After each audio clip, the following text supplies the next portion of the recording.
All right, pre-calc. I want to go over any questions that people have, but mostly I want to introduce what happens when we start messing with different angles involved in the same expression. If we're trying to solve an identity or an equation, either way, we can't have different angles going on, different inputs into our trig functions. We're going to have to do something about that. So we've got some formulas, some identities that enable us to mess with the inputs into the trig functions, get stuff written in a way that we can work with it. And I want to get those introduced today. There's a bunch of them. They're related to each other, and we want to learn the facts about that and how we can put them to use. Now,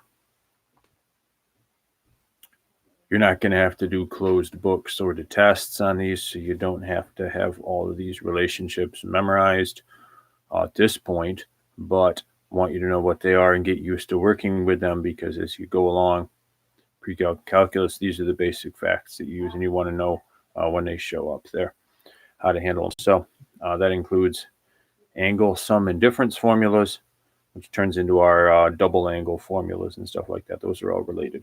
So I want to introduce some of that this morning and take any questions that people have as we go along, if you're able to watch this live. So let me get set up for that.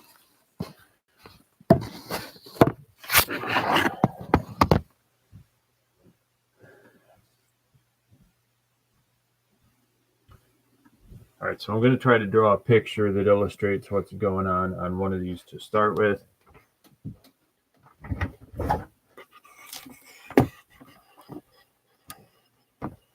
Let me write down an exercise to just sort of motivate why we would need to do this at all. Let's see if I can stay in focus here with this. Verifying identities. It's my hope that you've started into some of the verifying problems, and we'll get the basic ones that were in that video. This is not one of the basic ones because we have something weird happening, but I'm going to write this one down. It's actually out of the book number 64 from 7.5. It says to establish each identity, to establish or verify that this is true, cosine of alpha minus beta divided by sine alpha cosine beta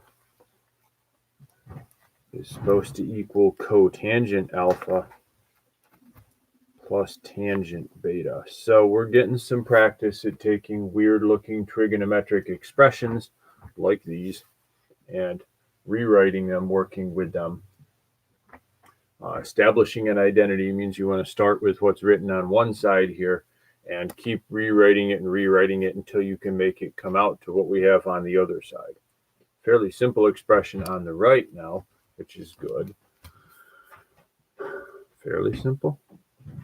But how do we turn this thing in the left into stuff that'll simplify to look like that stuff on the right? That's the big question.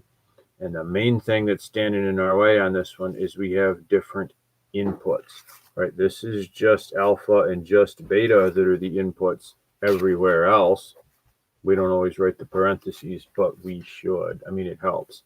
Think about those inputs. We got just alpha and just beta for inputs everywhere, except for right here. This is actually one minus the other. It's an angle difference. And that doesn't break up nicely, but we need to be able to break it up and rewrite that expression in terms of the individual angles, because I don't have any alpha minus beta stuff over here. I just got the separate things. So I have to be able to rewrite something like that in terms of functions of alpha and beta. We need a new relationship to do that. And I'm gonna start with that one. There's a bunch of these sum and difference formulas that we can use. And this is the first one, angle difference for cosine. I'm going to write down what it is, but I'm going to kind of motivate how they made this observation and why this needs to be true without going through the whole argument on it, because it's in the book and it's kind of tedious. It's a fun thing to do in class when we have the time for that sort of thing, but you're not going to need to be able to break down pictures like this. I just want to show you kind of what it looks like. And then we'll come back and see how the rest of this problem comes out pretty simple once we know what to do with that. And that's usually the deal with these. If you have an equation or an identity that has something weird happening to the input, you find the formula that tells you what to do with that and break it down. And then from there, it's just normal simplifying usually to get to what we're supposed to end up with or to solve the equation. So I'm going to come back to this problem after we know what cosine of alpha minus beta can be, how that can be rewritten. Cover it up for now. We'll come back to that. And here's the picture that all of this is based on.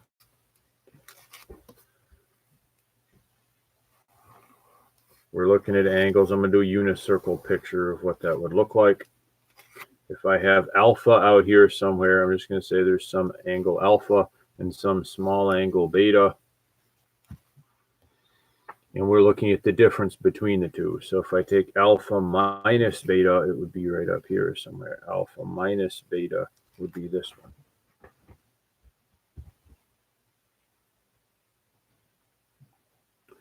And the observation that this is based on is that the difference between these, and of course, this, if this is alpha and this is beta, then that the difference between them would be our alpha minus beta. So I could make a straight line across there, and that's 1 unit. And I'm on the unit circle, so those are ones. And this is the angle alpha minus beta between them. And if I take a separate picture, this is easier to see if I draw it separately now, and take where the angle alpha minus beta ended up on the unit circle. This is the same triangle over here, 1 unit here, 1 unit here, angle of alpha minus beta between them. That's the same triangle drawn in 2 different places in the XY plane. So the length of that bright blue line segment should be the same on both of those pictures. And that's basically where they start into this. The coordinates of this point are going to be cosine of alpha minus beta and sine of alpha minus beta. And if you use the distance formula between here and there, you get a great big expression. This being the same distance over there, but the coordinates here are in terms of just alpha and just beta. And when you boil all that distance formula stuff down, I'm not going to go through all of those steps. But what you end up finding out is that the coordinate, the x coordinate here, cosine of alpha minus beta, can be written in terms of those simpler things. And the expression that you get is just, further on. Cosine alpha cosine beta plus sine alpha sine beta. Cosine is not the kind of function that if you have subtraction in here that you can just do them separately. It's not that kind of function that has that. It would be nice if there was a nice distributive property and you could just say cosine alpha minus cosine beta, but it's actually a lot more complicated than that. There was a couple of things in the lab that kind of hinted that it must be a little bit more involved. This is what it actually breaks down into. If you have cosine of any, oh, why is that out of focus here? Alpha minus beta breaks down into sine alpha times sine beta. So it ends up with all of that multiplication in there. I'm having some bandwidth problems or something here, so I'm not sure. Maybe some interference. But this formula shows up on page 478 in the book also.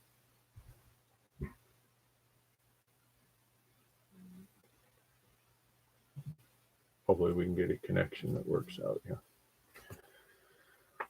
I'm not getting this camera to work too well with me today, but there's your sum and difference formula in the book, and that's the one that we're looking at using the cosine right there. So it's there on page 478. The one we're using in this problem. You want to be able to refer to these if you have alpha plus beta or alpha minus beta situation inside there. We're going to use these formulas to get rid of that and be able to break down the problem.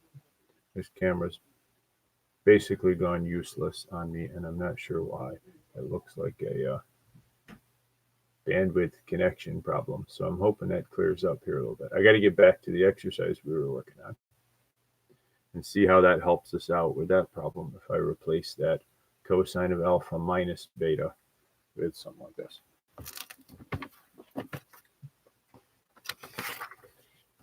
So this exercise, I'm just going to replace that complicated looking expression with something simpler.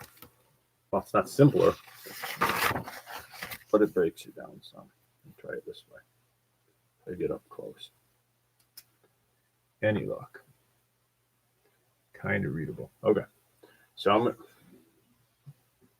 to replace that with what it comes out to. So here's the deal with verify the identity problems. We just kind of park this side in our thinking. That's where I want this whole thing to end up. But I'm not doing anything with that. I know that's my destination. I want to put things in terms of stuff like that.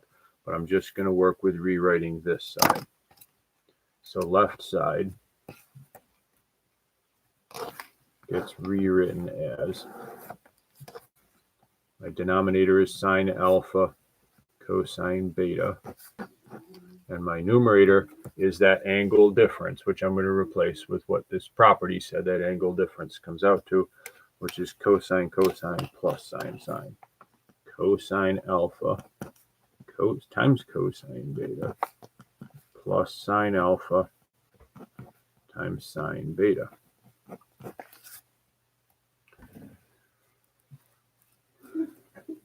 That's a useful one. We're going to use it to get the double angle identities, which you're going to end up using all the time. But for now, see how to finish off this identity with that expression. Well, I have two things over a denominator right there, and I want to break them down separately. So I'm going to write those fractions separately. One of the common steps to this is putting fractions together or taking it apart. This is going to be a taking apart thing. So if I write each of these over that separately, you see some simplifying happens. Cosine alpha cosine beta over sine alpha cosine beta. And the other one is sine alpha sine beta over sine alpha cosine beta. Now writing them separately, you can see some stuff that'll simplify out of each of these. Some common factors we can cancel. And then we'll see if we end up where we're supposed to end up. Right, the cosine beta cancels in this fraction, and the sine alpha cancels in this fraction. And what I'm left with can be rewritten.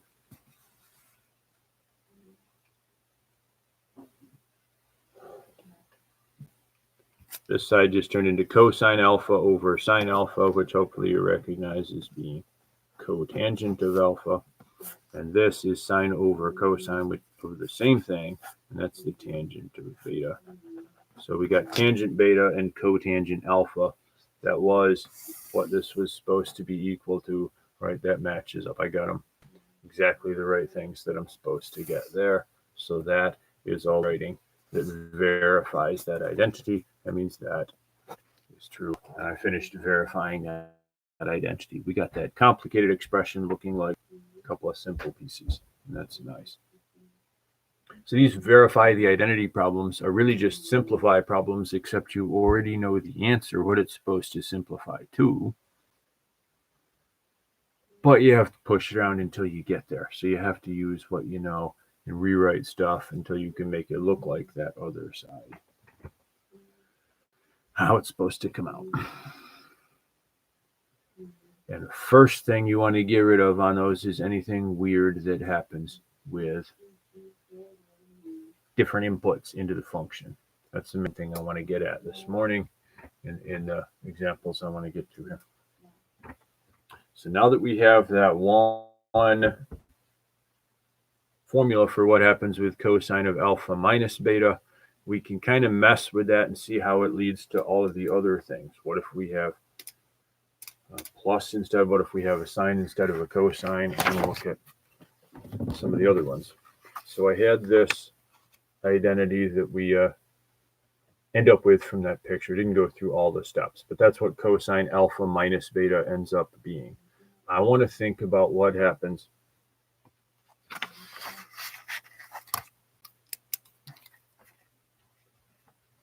if I had an angle sum instead. What if this was alpha plus beta? That doesn't seem like it ought to be that different. Now maybe we got some clarity for some reason. Okay. We can actually do this one by just making a substitution.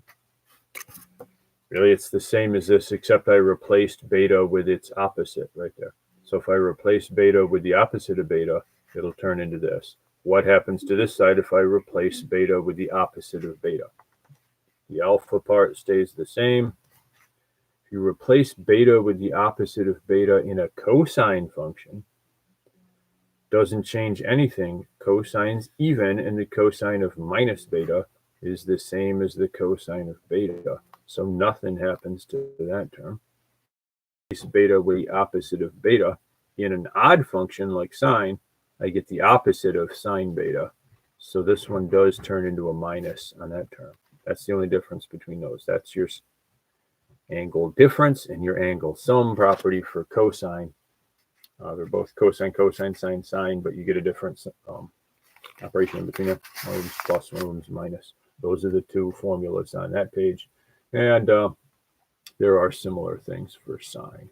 Now,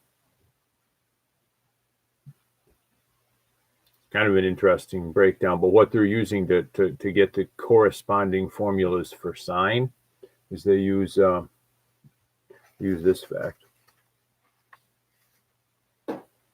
And I want to explain a little bit more about this to keep it connected to other stuff that we do. The sine of x is the same as the cosine of pi over 2 minus x. This is actually what the co means. You notice we named a bunch of these functions co something or other. And that co has to do with complementary angles right here. If one of your angles is x and the other one's pi over 2 minus x, these are the two angles that would add up to pi over 2 or 90 degrees. These are complementary angles. So the sine of one is the cosine of the other and vice versa. If I have cosine of pi over 2 minus x, that's the same as sine of just x. If they're two angles are complementary, you can call them x and pi over 2 minus x in radians. And so you can rewrite one in terms of the other. In fact, that works with any of these other things too. If you had tangent of x is the same as cotangent of pi over 2 minus x. All of these are true, and they're all what they call the co-function identities, but they're just based on this idea. If you think about this waveform, I want to tie it back to this picture. This is a sine function, and the sine of x is starting from here going up. That's what the sine of x does.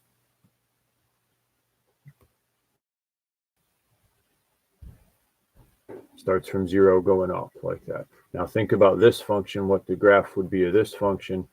That's shifted. There's a horizontal shift on that. And if I take my cosine function and shift it over pi over 2,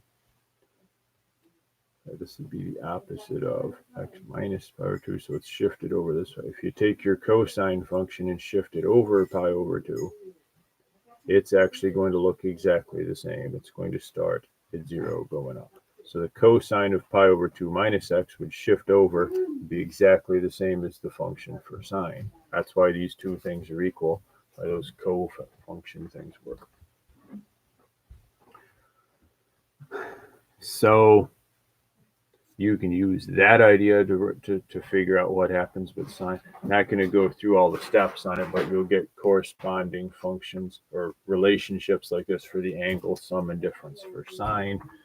And those are really the only ones to concentrate on, or what happens with sine and cosine, because honestly, when we're doing identities or equations, we like to put everything in terms of sine and cosine anyway. So These angle sum properties for sine and cosine are the ones you want to think about. Other stuff can be put in terms of that. So those are the key ones. They're less related.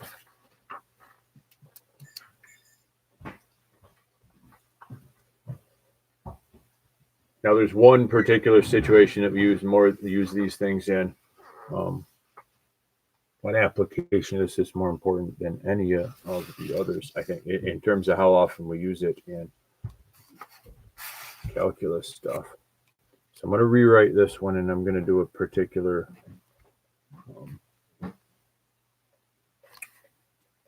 place where we can use this. The angle sum property for cosine says this is cosine of one times cosine of the other minus the sine of one times the sine of the other, with that subtraction in between there.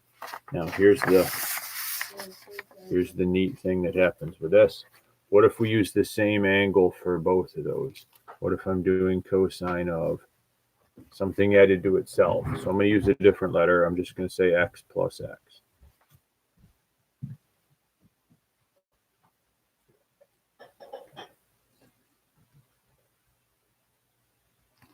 Not sure why I can't get anything in focus today. I just don't know what's going on with it. But cosine of x plus x, I would have the same letters in all these. These would all be x then. It's cosine of x times cosine of x minus sine of x times sine of x.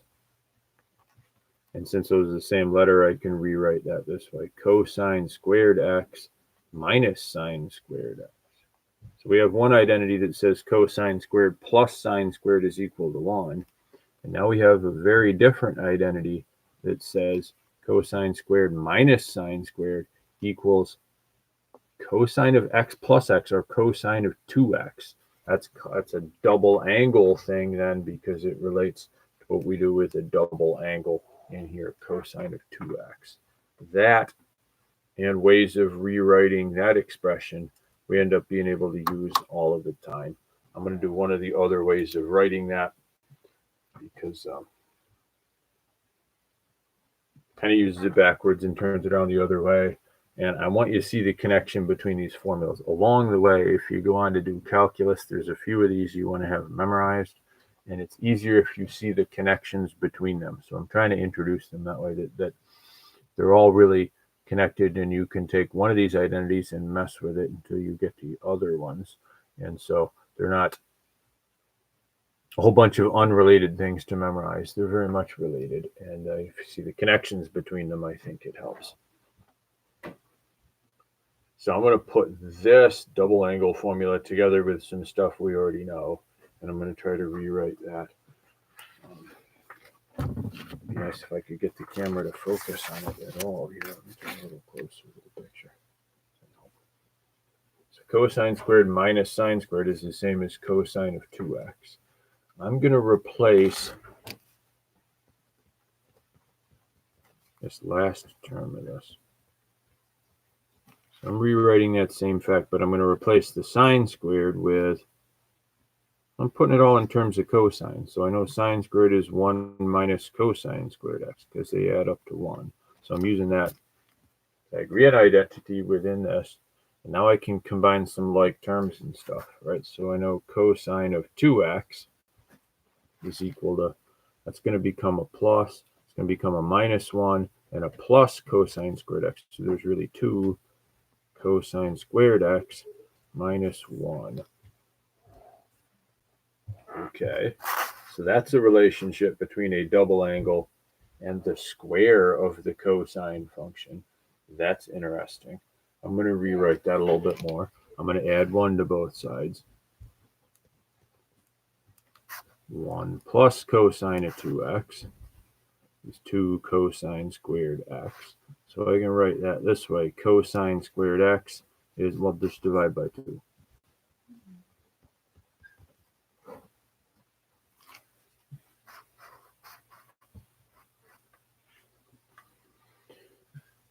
So this is one thing you could take if you have some good graphing, a good relationship with your graphing calculator. You can do it on a calculator. I would actually think about putting this into Desmos so you can see prettier looking graphs on it.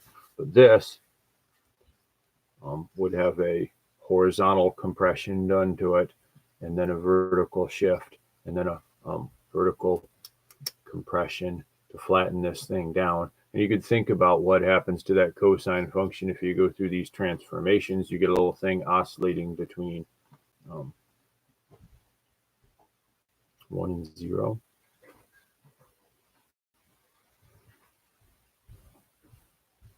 And then think about the graph of cosine squared x. If you just took your cosine graph and squared it, you'd also get always positive things that would oscillate between 1 and 0.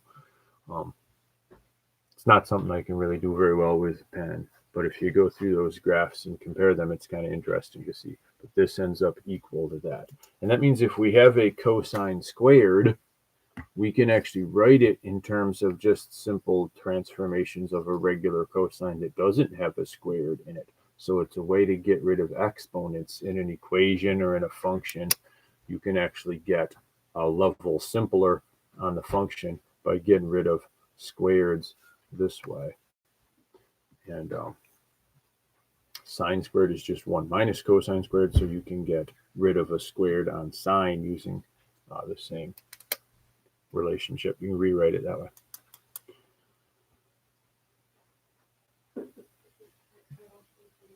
And that's where we use that thing the most, is when you have sine squared or cosine squared, we can rewrite it without any exponent that way. We use those things a bunch. So those are identities to get used to. And it's just based on this angle sum property. So I want you to see the connections between those. There is a bunch of these identities. The way that things are going now, or the way that we're doing testing now, you don't have to really spend time trying to memorize them right now, but get used to using them, following along with the identities that are in the book here. And then the more you get used to them, the more you're going to remember the ones that we actually use a lot anyway. So I think that's worth going through. Trying to get back to the nice list of them. So these about the squareds show up on page 492. They're kind of all through this section 7, 5, 7, 6. There's a bunch of these formulas. Is there a nice summary at the end of the chapter, I think? Chapter review, page 504. Things to know here, and the sum and difference formulas are on there, and the double angle and half angle, which is these squared things, variations of this. We're not really getting to the products to sum and sum to product formulas. Those are not that useful. But page 504, keep that with you and see. Whenever you have a squared that you want to get rid of, there's a way to do it. When you have an angle, sum, or difference, there's a way to get rid of that. When you have a 2 times the angle, you can break it down this way. You're going to find that useful on some of the exercises that we're going into now. I'll try to get another example now on that.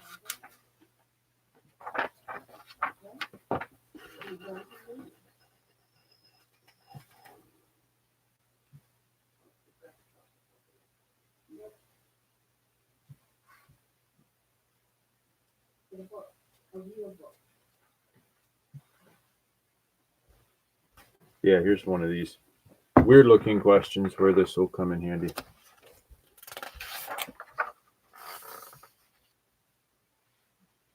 says find the exact value of this expression. This is actually number 76 from 7.5. So this is the expression that we got here is sine of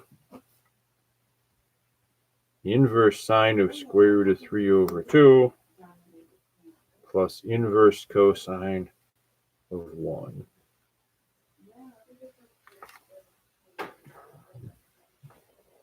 Now I'm going to do this a couple of different ways because the stuff that they gave you here is 1 and square root of 3 over 2. We actually know what these come out to. So I'm going to evaluate it that way, but then I want to think about evaluating it. What if I had different values in there? We know how to do trig function of inverse trig function of something, and I want to think it through as those problems, but we didn't have a plus in here before. We have an angle, and we'd have to work on that. So in this one, you actually know what the numbers are. In some of these, you won't. You'll have to think of them the other way. But It's always nice when you're doing a new kind of problem to have one you already know the answer to, just to see how it all works. So let me do this using the exact values we know. Because the inverse sine of square root of 3 over 2 is asking what angle has a sine of square root of 3 over 2. That's one of the nice exact values we happen to know, right? That happens at in the first quadrant at 60 degrees, or just pi over 3 is the radian form of that. And this is asking what angle has a cosine of 1. And cosine is 1 when we're at 0. Cosine of 0 is 1. So that's the inverse cosine of 1. And since those came out nice, we're just talking about the sine of pi over 3, which is, well, square root of 3 over 2 again. So that's got to happen somehow. Now, if I didn't know those values, here's what I would have to think about it. This is an alpha plus beta situation, right? There's two things in here, and I'm doing the sine of alpha plus beta. It's an angle sum using the sine. We wrote down the cosine ones. I'm going to write down the sine one now because this is what I'm using. Sine of alpha plus beta is, here it's still a plus, but they end up getting mixed together, the functions. It looks like sine alpha cosine beta plus cosine alpha sine beta. Angle sum property for sine ends up keeping the same operation there. It's a plus, but the sine and cosine get kind of switched around in there. It's a little different looking. But applying that to this, I'm going to get a whole bunch of different pieces. So the sine of inverse sine of square root of 3 over 2 plus inverse cosine of 1 breaks up into all these separate pieces. The sine of the first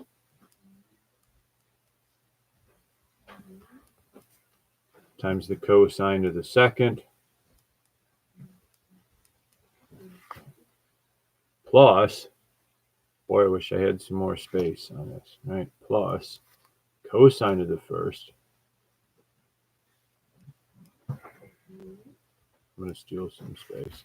Times the sine of the second.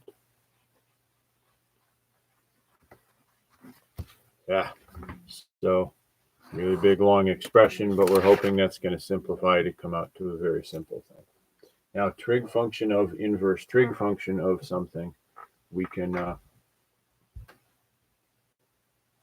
we did some right triangle stuff with these kind of problems before. We know how to do that. But if the functions match, it's real simple. Sine of sine inverse, if we're in the first quadrant, that's going to give me the same thing back. So that one comes out nice. And this is first quadrant thing, also positive thing also. So cosine of cosine inverse of 1 is going to give me back 1. So that's square root of 3 over 2 times 1. That's great. These other pieces I have to draw some triangles for. So if you recall, trig function of inverse trig function problems, we did some little triangles for that. We're saying there's an angle whose sine is square root of 3 over 2. So there's an angle in here, and the opposite over adjacent is square root of 3 over 2. So the cosine of that angle is this over 2. If you do Pythagorean's theorem here, you get 1 down here. So the cosine of this is 1/2. And this one, I got to do something with that. Inverse cosine of 1. Well, that's not really a very good triangle because the inverse cosine of 1 is just 0 on that. This is the sine of 0. Adjacent over hypotenuse is supposed to come out 1, but how can adjacent and hypotenuse be the same thing? That only happens when your angle is 0 right there. So this angle is 0, sine of that is 0. So that's 1/2 times 0. So I got square root of 3 over 2 times 1 plus something times 0 is 0. So that's just square root of 3 over 2. That came out okay, like we expected it to. But we can work those kind of things out using the angle sum property to break them down. into simpler pieces. That was kind of a rough example. Those are kind of contrived problems, but they're an illustration of this idea that if you start with something that involves a plus in there, that's kind of complicated. You can break it down into the individual pieces using that angle sum property to get something that you can work with, something down into simpler terms. That's what a lot of this identity stuff is just rewriting things to get it into terms where you can do something easier with it.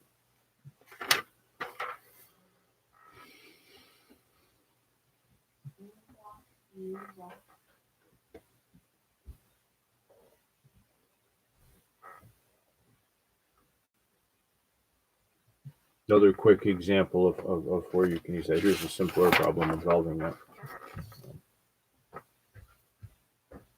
Identities like this. It says establish each identity, and this one says cosine of 3 pi over 2 plus theta is supposed to equal just sine theta. So I have some simple thing over here. Identity problems, if one of the sides is simple, take the more complicated side and rewrite it until you end up with this. So we'll park that. It's supposed to be equal to this. Leave that alone and start working on the complicated side. But our new tool to this is I have something to do. If there's a plus in here, I have an angle sum property where I can break it down. So that turns into cosine of the first times the cosine of the second minus the sine of the first times the sine of the second. This is using the angle sum property for cosine. It breaks down all those individual pieces and then makes some observations from there. 3 pi over 2 is this angle right here. So the cosine is 0 right there. So that's 0 cosine of theta. Sine of 3 pi over 2 is -1 sine theta. So sure enough, that first term drops to 0, and that becomes a +1 sine theta. That ended up like it was supposed to end up for the identity problem. So we can turn things like that into simpler expressions and simplify them using angle sum properties and things like that. I think that's a pretty good intro to the kind of stuff we're trying to do there. What else does that show up? Oh, we can get exact values of some other things using this. Let me work one of the examples on that also.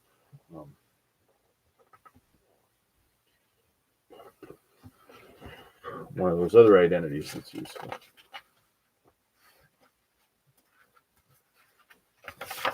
Yeah, there's some interesting stuff about this one. So here's some exact values that we know. I'm going back to degree form because that's the way it shows up in this problem again. Facts like this we know some exact values for. These other identities will give us ways of calculating some other stuff using these properties. So this is actually, I will do number 22 here. This is actually one of the homework problems, but it's a good example of this. It says to find the exact, use the half angle formulas to find the exact value of each expression. What if I want to know cosine of 22.5 degrees?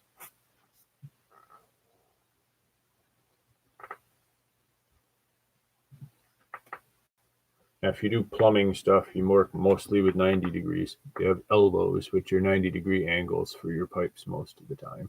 But you can also get 45s. And in some of these pipe things, you can actually get smaller angles, which would be a 22.5. That is half of 45 degrees. That's why we're doing that. It's related to 45 degrees, but it's half of it. I got to think this thing through and solve for that somehow.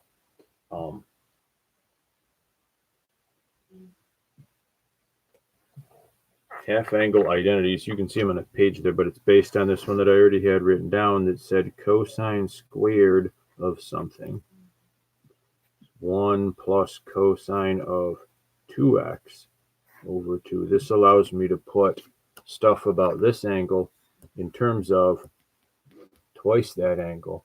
So I can use that to do half angles like this. The cosine of x, then, if I'm trying to find just cosine, which is what I'm doing in this problem, it's going to be, careful here, plus or minus the square root of this side.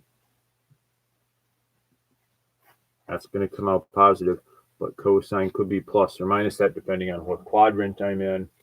So that's another identity that you'll have written on your summary page.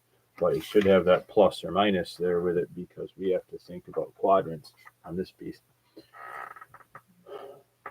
Now for a nice first quadrant angle, I know the cosine of it's going to be positive.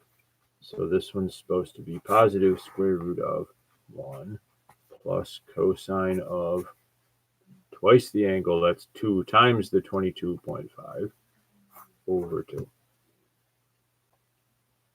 That's just applying this half angle formula to that.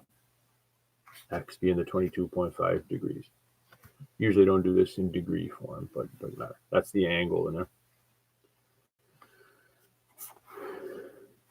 And that helps us because the cosine, 2 times 22.5 is 45 degrees. This is the cosine of 45 degrees. That's one of the exact values that I know. So I can get other ones based on that. Square root of 2 over 2 is there. So you can find exact values of some other angles based on the ones that you know using these properties. That doesn't simplify nice. We got a square root inside of a square root. I can do times 2 everywhere in the fraction just to simplify the complex fraction in there a little bit to look like that. And the square root of 4 is nice, so I can do that one, but I end up with complicated looking expression like that. So using these identities, you can get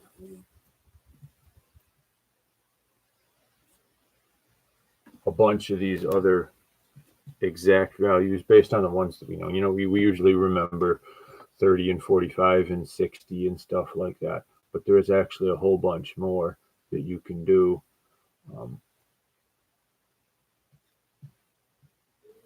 Using these identities, you can get a lot more of a list on that. Find a nice one.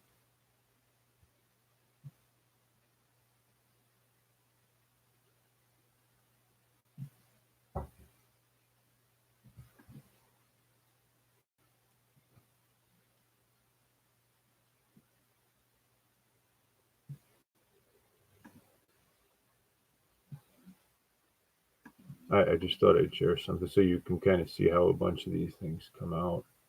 It's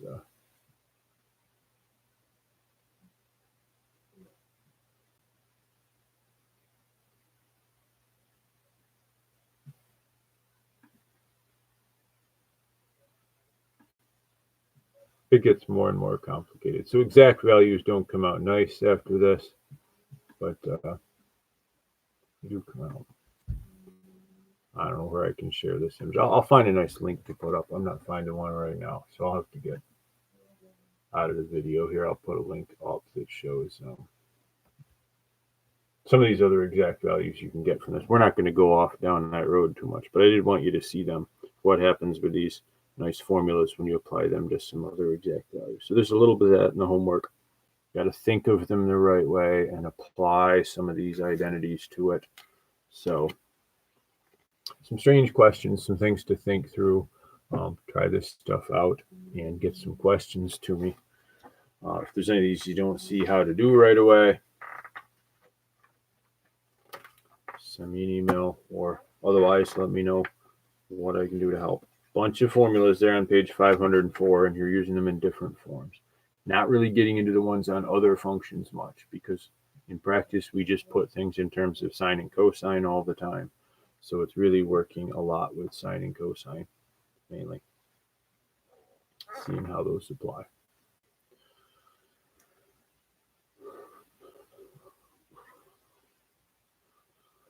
Now, was there another There was another topic I was supposed to address. I think I'm running a little out of time on this.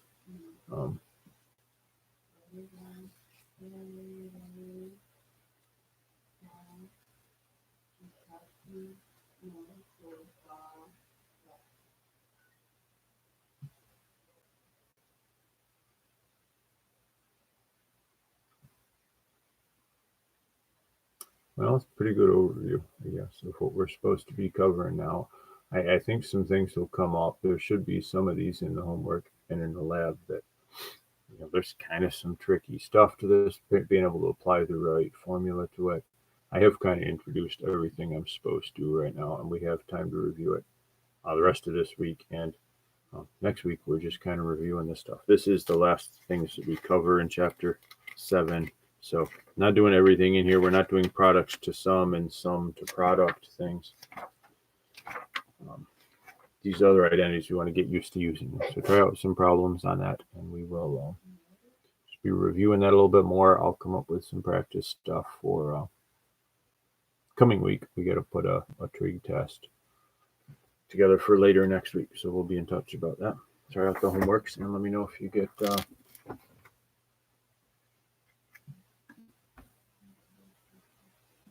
stuck on anything.